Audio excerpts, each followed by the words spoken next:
When Sam Hale crossed the splintered county line of Harrow, he'd felt the land's chill crawl through his mind in ways the city never did.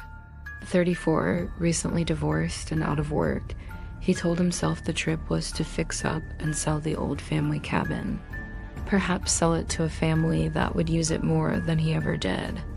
But he had an uneasy weight inside of his chest, a dread, a longing, a pull that he couldn't justify in his mind. It was as if some unseen malignant force was trying to pull him back to the cabin. The way bees are instinctively pulled back to their nest. The road into Harrowvale had changed little since boyhood summers. Tree boughs arched overhead. Old trees cutting close together and so thick with moss and dead ivy that they swallowed the sun and the sound of passing traffic, leaving only the hush of the wind and the crows. Harrow looked like a place at the world's end. Not that he remembered much of it from when he was younger. After all, it had been years since he was there last.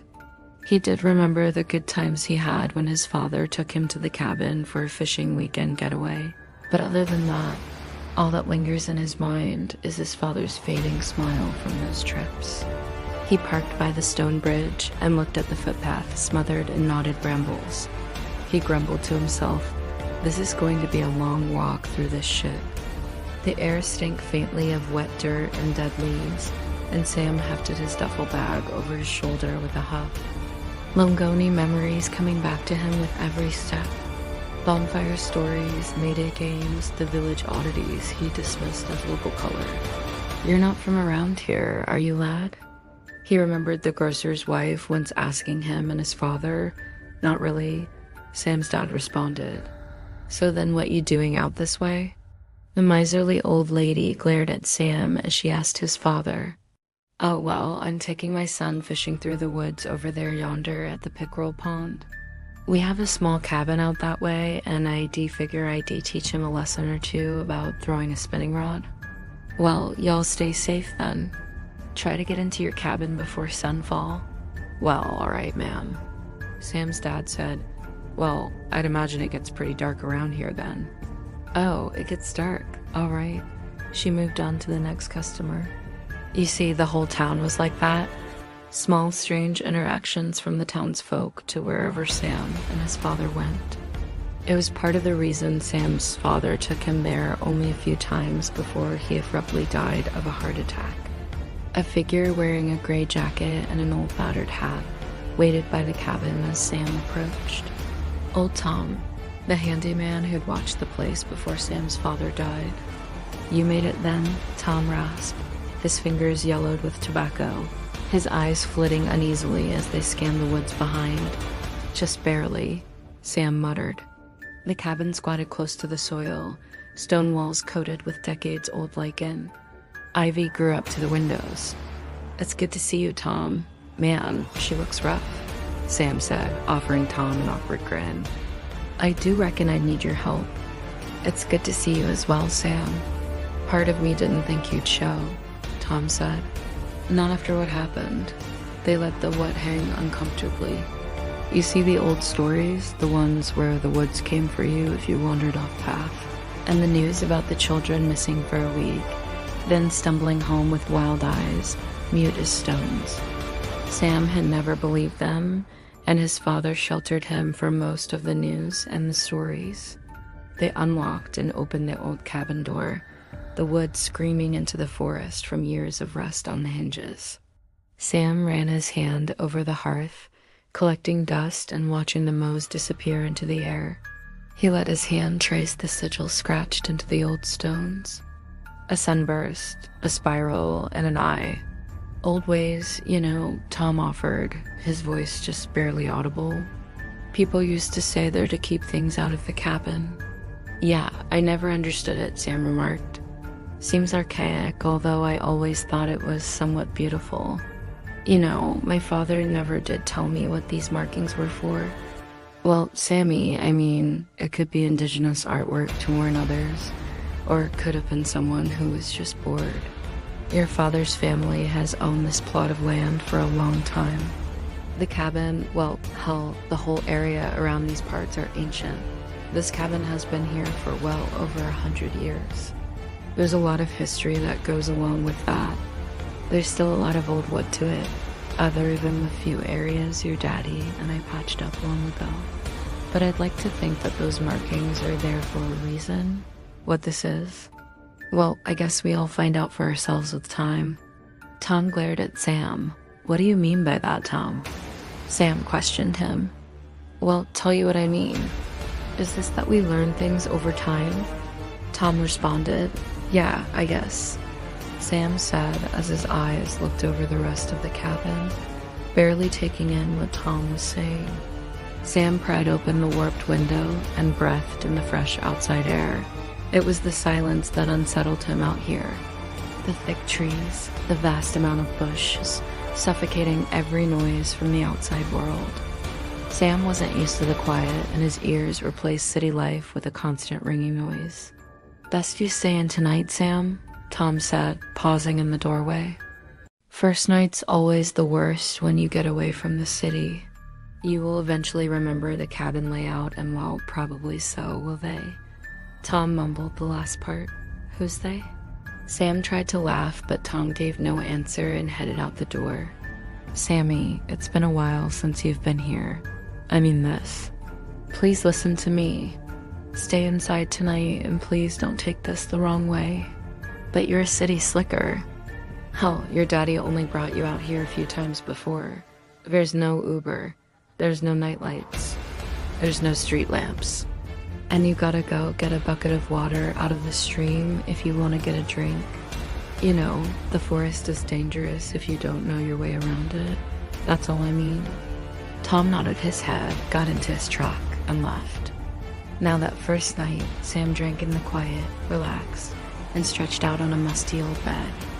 Wind ripped at the cabin, howling in a language that he almost recognized. It almost sounded like old nursery rhymes, lullaby-bis, and the hush of Tom saying, "Don't go out tonight." When sleep finally came, it brought dreams that felt like vivid memories. He dreamed of dirt-covered blindfolded children with tattered clothing running through the ferns and chanting while holding hands around a stone circle. A monolith of sandstone standing in a forest clearing painted with oil. Sam woke, gasping to the scrape of a branch outside the cabin. Morning dawned, and it was grim with mist snaking from the cover of the woods. Harrow was only a short 2-mile walk from the cabin, and Sam thought it would be good to walk into town and grab some supplies. But Harrowvale was barely half a village now. A bakery, a muddled pub, a squat church whose bells never rang while he was there, the villagers wearily watching him pass by. Some nodded, others stared with concern or suspicion, but Sam couldn't tell which. Arriving at the only shop in town, the grocer's wife was a different woman now, but with the same pinched smile she asked, "How are you? Wow, you look awfully familiar. Now let me see that face. No, don't say anything." "Why, you're Bill Hale's young buck, aren't you?" she said. "Yes, ma'am. I'm just going to be fixing up my father's cabin and hopefully sell it." "Sell it?" The old woman interrupted. She was surprised. "Yes, ma'am. It's time to bury some of my past, I suppose. Move on to greener pastures, as they say. Well, you know, young man, we don't really care for change around here, but if you're so committed to this project, then good luck to you." She smiled a half-smiled and glared at Sam with intense eyes. Sam felt something amiss, but couldn't tell with her encouraging words. Yet, her ravenous eyes were conveying a different message. Sam forced the laugh, brought bread and tea, and tried not to listen as she muttered to another customer. "Too long gone. He won't know the signs, never will." Later on that day, Tom met Sam by the graveyard, his fingerless gloves twisting in worry. "Something wrong with the woods, you know?" he said. His voice was low. "It's been a sickness in the soil for years. The folks say to stay clear of the standing stone if you ever want out of here, but you'll hear it called to you. Ever since the old rights were broke, things don't settle easy." Sam almost laughed. Almost.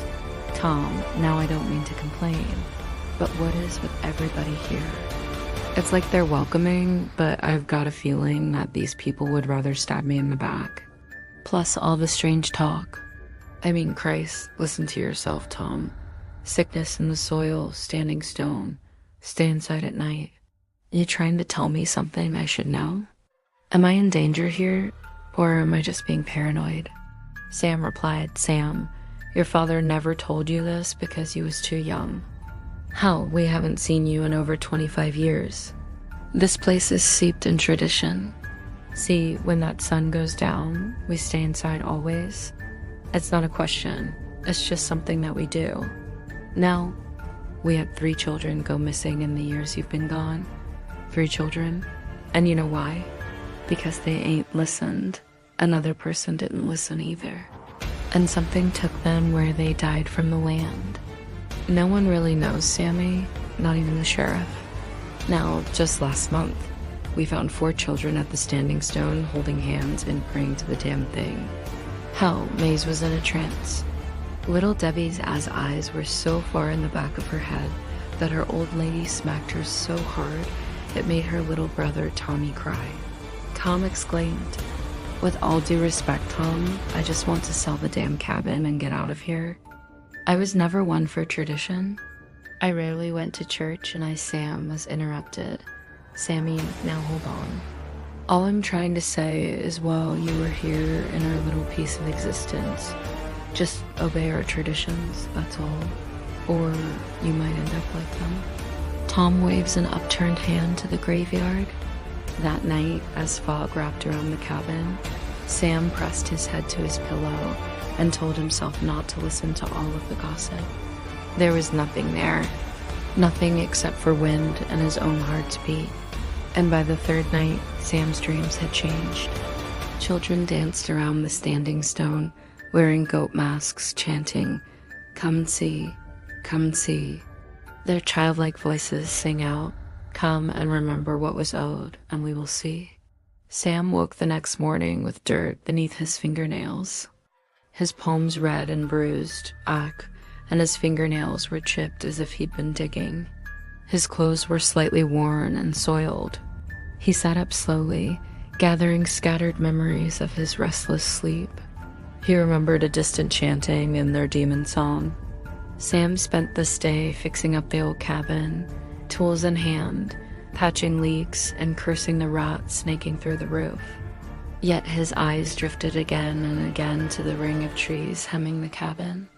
The tingling brambles where the wind whipped through made them sing. Old Tom arrived at dusk, his mouth set in a grim line. "You've been hearing them?" he asked wide-eyed. "The old ones. They don't like strangers up there by the stone." Sam hesitated. "This is all weird, Tom. Who are they?" But Tom was already shaking his head. "Well, they're folk who never left. Folk who shouldn't have come back. I'm not sure if anyone really knows." Tom awkwardly stared at Sam. After Tom left, Sam bolted the door and made tea, his hands trembling. The phone in his bag buzzed a message from his sister Gina. "Any luck selling?" "Don't let the place spook you. It always did to me," he thought of replying. "It's just cold and weird." But his thumb hovered. In the end, he just stared at the screen, feeling very far from anyone. The following morning, he roused himself and ventured out, the urge to understand twisting deep down into his gut. He followed the old sheep path through stunted oaks whose bark flaked away like scabs down toward the hollow. His boots sank into the soft loam as crows lurched from tree to tree overhead, coarse calls rising and falling like warnings. Eventually, the ground dipped and the trees fell away. And there it was, the Standing Stone. It stood nearly as tall as Sam, rough and hunched, covered with green and ivory lichen. Carvings curled over its surface, spidery lines, human fingers with exaggerated tips. The moss at its base was tacky with some dried black substance. A ring of trampled grass encircled it as though something was walking around it. So many times it was nearly dirt. Sam shuddered despite himself. He knelt, reaching out to trace a groove into the stone. His finger fit perfectly, as if the indentation waited just for him all these years, just for this moment. The world sharpened suddenly. His vision dimmed and tunneled. The wind stilled around him, and the trees surrounding him leaned in as if pointing to the stone, and behind him, Sam barely heard a twig snap. He spun around, heart hammering in his chest as if he was having a panic attack. His fight or flight response tweaking in his mind, and his ears were ringing, but there was nothing there. When he turned back to look at the stone, a voice rasped inside his head. Or was it from the stone? Neither male nor female, but it was ancient as the earth itself. "Oh, you left and did not finish. Return the debt." Sam jerked back, pulling his finger from the stone, and his breath was ragged, his ears screaming a high-pitched tone. He stumbled away back into the woods. He ran through the forest, every sapling smacking him in the face, tearing little bits of flesh as they did. And when he finally arrived back at the cabin, Sam was worse for wear. He had stubbed his toe on a rock so hard he thought he had broke it. On his face, he wore a grimace of maniacal fear as blood poured from multiple wounds. He locked the cabin door, shut the drapes, sat in his father's old rocking chair, and tried to calm down. But within the calm of the cabin, he heard the stone call out to him, "Bode." He remembered his father, furtive and white-knuckled each May Day. Remembered being told never to join the children's games in the woods. He thought it was just superstition, country nonsense. He was young. He couldn't possibly understand. But now he wondered. That night, Sam woke up to an eerie whining coming from the front door. That wasn't the wind. It wasn't the surrounding trees scratching at the cabin with their branches. It was almost a high-pitched bleating. Not a familiar sound to Sam, but he had heard it a few times before when he was in the village. He got up out of bed and made his way to the front window of the cabin that was near the door. He gently poked a finger around the drapes and peeked out of the window. In the den of the crescent moonlight stood a battered old and worn goat. Its fur was matted and dark in some sections. It had a single broken horn and was looking at the cabin. Sam gently opened the door, looking left and then right suspiciously. "What in the hell are you doing all the way out here?" Sam spoke to it. "You lost your way?" "I'm not your owner," he continued.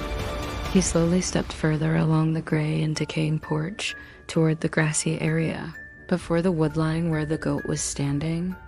And just as Sam stepped off the porch, he heard a screaming off to his right. The goat ran in the direction of the standing stone, and Sam looked to his right to see the underbrush shaking as if someone or something was hiding in the bushes. He ran back up onto the porch and into the cabin, shutting the door behind him. He spent the rest of the night with a hammer in his hand, his rocking chair facing the front door as he faded into and out of sleep. The next day, he returned to the village. The villagers peered from their windows, none meeting his gaze, until he reached the edge of the churchyard and the vicar blocked his way. "Some debts can't be left unpaid, Mr. Hale," the vicar said. His tone was kindly, but his eyes were sharp as knives. "We keep faith with the land, where the lamb keeps faith its own way. Best you let the past lie, son, or you might lie with it too." Sam responded angrily. "All right, listen. I've had enough of this nonsense. Tell me, please, what is this all about? I haven't been to this place in years." The vicar smiled widely. "Your debt, Sam. Don't tell me that you don't remember. Your family's debt." "What debt?" Sam said. The vicar turned his head to look at an old goat with a broken horn emerging from the forest in the distance. "Meet me at the standing stone tonight." The vicar trailed off as he stared at the goat. "You must come. It is important." Sam waited by the hearth in his cabin the rest of the day, staring at the symbols carved into the stone, wondering about the hands that had etched them and what their meaning was. The church bell tolled, pulling him out of his thoughts a single rippling hollow note. He pulled on his boots and grabbed his coat. The night greeted him with sharp mist, moonless and thick. Shadows leapt from the brush, birthing shapes that blinked in existence and then melted away. Every instinct screamed at him to turn back, but his feet followed the old path, and his perseverance for answers guided him. Suddenly, Shapes moved between the trees as he heard footsteps stomping on twigs and earth. Lanterns bobbed in the distance. The villagers, faces masked by wreaths of leaves and bone, trailing ribbons, and the younger ones wearing goat masks. Sam shuddered as he recognized old Tom and the grocer's wife among them, their eyes wide but completely vacant, transbound to the calling of the bell, or even perhaps the standing stone itself. Sam was Eric by the sight, never realizing that his so-called meeting would involve everybody in town. They did not speak to Sam. Instead, they made way, parting before him, their heads lowered and their arms folded. He passed through them like a traveler in a fever dream, looking at them awkwardly in stunned silence. He tried to greet Tom, but Tom did not respond. He only moved forward with one foot in front of the other, like an invisible string was pulling him to the location of the stone. The standing stone loomed ahead, crowned with offerings, pears, and pouches of grain, piles of coins, vials of dark liquid, small wooden carved dolls, and a goat's skull draped in ribbons. Sam swallowed at the sight, unable to speak. The village vicar joined them shortly after the parade of adorned townsfolk arrived. He was dressed in a red kaz. He began to speak. "You're the blood, Sam, the line. You owe what was promised for salt, shelter, and safety. Your father bargained, as did his father's family before. You laughed, but the land always remembers, and the land always gets paid." Sam staggered forward. The townsfolk now rang around the stone. Sam and the vicar. "What is owed?" Sam choked. "What does it want?" The vicar gestured, and the villagers began to pull jagged, archaical-looking knives from their pockets. Some were made of bone, some wood and steel, some even scraps of rusted metal with cloth wrapped around the base for a handle. But they all had one intent: blood. Blood seals the bargain. Blood binds the root. Stay, pay, and the land rests, and all is forgiven, and we can continue to grow and prosper.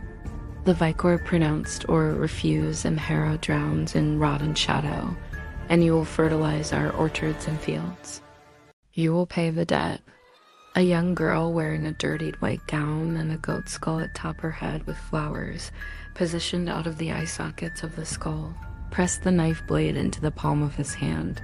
"Just a drop," she whispered. "A promise for a promise." The chanting swelled, the land seeming to tremble beneath his feet. Unthinking, Sam held the girl's hand and pressed the blade to his palm, dragging it across the lifeline. Blood welled from his hand, darker than the night. The young girl then took Sam's bleeding hand and placed it onto the rock, inserting his now blood-soaked finger into the hole. Sam could feel the blood run out of his wound onto the standing stone in the ground below. The stone, seemingly sucking the blood through its porous rock face, was pressing onto his fingers so tightly that Sam thought it would crush it. But it didn't, and for a while, the vicar, the villagers, Sam, and the little girl said nothing and made no sound. The only sound that broke that misty night was the sound of the standing stone sucking on Sam's blood. A squelching, gulping, and suckling noises emanated from the disturbingly thirsty stone. And when the stone had had enough, it released its grip on Sam's finger, and he slowly withdrew his hand. He had lost a lot of blood and was beginning to turn pale. He waily stood in front of the crowd, wondering what would happen next. The vicar's voice then thundered. "The debt is paid. The promise is renewed." Sam fell finally to his knees, the strength draining away as the children began to sing. The song was gentler now, a lullaby stitched with sorrow and yet relief. As he faded out of consciousness, Sam felt something changing inside of him, roots working beneath his skin, ancient words twisting in his ears, a seed planted deep within his heart, waiting to flower with the dawn. Sam drifted on the edge of consciousness. The night a tapestry woven from strange voices, visions of goat-like creatures wearing flowered garlands and bone necklaces dancing behind the trees and singing old songs. He laid sprawled in the dew-soaked grass, the standing stone above him like a valiant warrior over his fallen foe, or a king to a peasant groveling.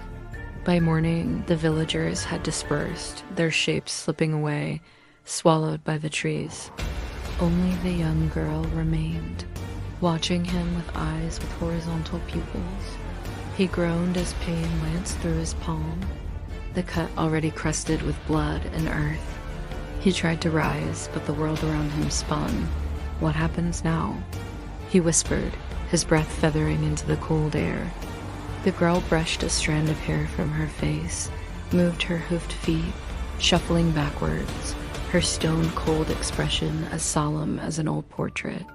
The land keeps its bargain, Sam Hell. For a year, peace; for a year, green shoots, until next year. Her voice was soft, bitter with knowledge far beyond her ears.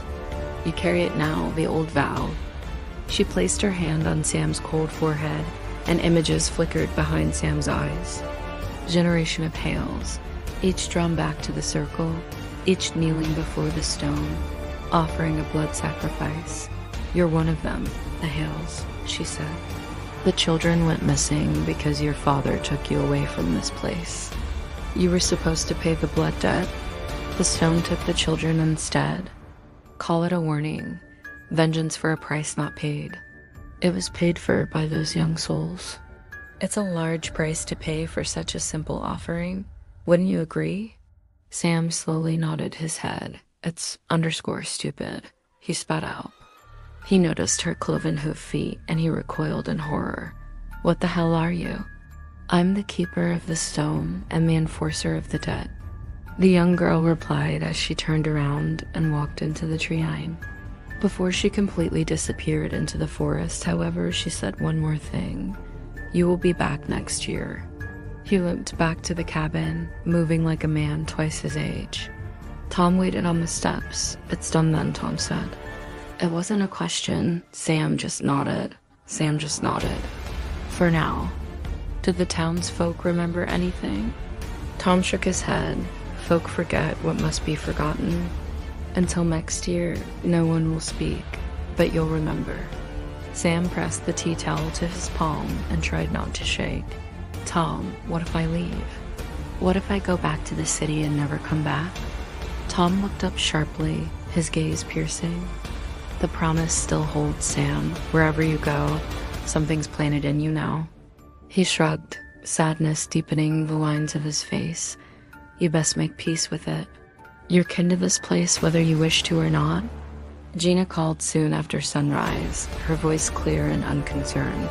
Any better? Did you get the cabin listed yet? Sam almost laughed. Well, I think I'm staying here a while, Gina. I think there's some things here I still need to sort out. By midsummer, the town's crops flooded a lush green, thick with clover and wheat. Sam watched the children, carefree again, chase each other around the old maple outside of the church. Not a soul mentioned the stone, nor the little girl, but Sam felt the memory every time he looked back at the scar on his palm. That autumn, he wrote letters to Gina and to friends in the city explaining only that Harrowvale had a way of holding on to its own. And when the year turned and the wildflowers died back, Sam Hale knew the dread would come around again. Only this time he would be ready. The land remembers always, and now so did he.